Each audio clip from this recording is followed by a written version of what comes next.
Why does cybersecurity matter in our increasingly digital world? That's a question we should all be asking ourselves. Today we'll dig into the answer, exploring the fundamental concepts that form the bedrock of cybersecurity. Consider the CIA triad, the three core pillars of cybersecurity. First, there's confidentiality, which is all about protecting sensitive information from prying eyes. Imagine a secret recipe for the world's best chocolate cake. You wouldn't want anyone else getting their hands on that, would you? That's confidentiality in action. Next, we have integrity, which is all about ensuring the accuracy, completeness, and consistency of data and systems. It's like making sure every ingredient in your chocolate cake recipe is listed correctly. If someone sneaks in and changes the sugar to salt, that's a breach of integrity. Lastly, we have availability.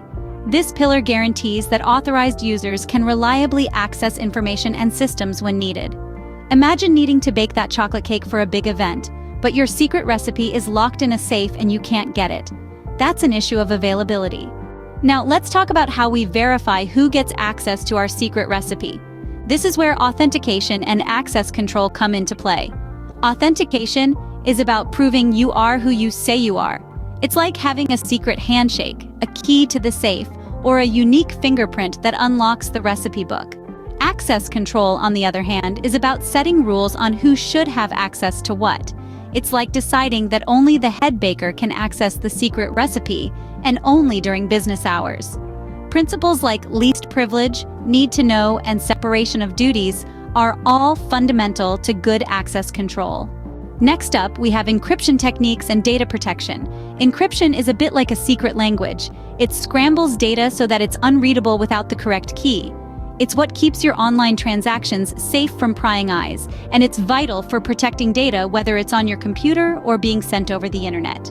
Finally, we have additional measures to protect data throughout its lifecycle.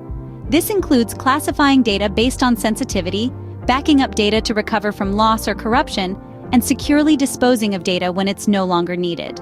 To wrap up, in our digital world, understanding cybersecurity is not just a nice-to-have, but a must-have. It's about protecting our digital secrets, ensuring their integrity, and making sure they're available when needed. It's about verifying who gets access, controlling what they can do, and keeping data safe through encryption and sound data management practices. So, the next time you think about cybersecurity, remember, it's as important as protecting your secret chocolate cake recipe.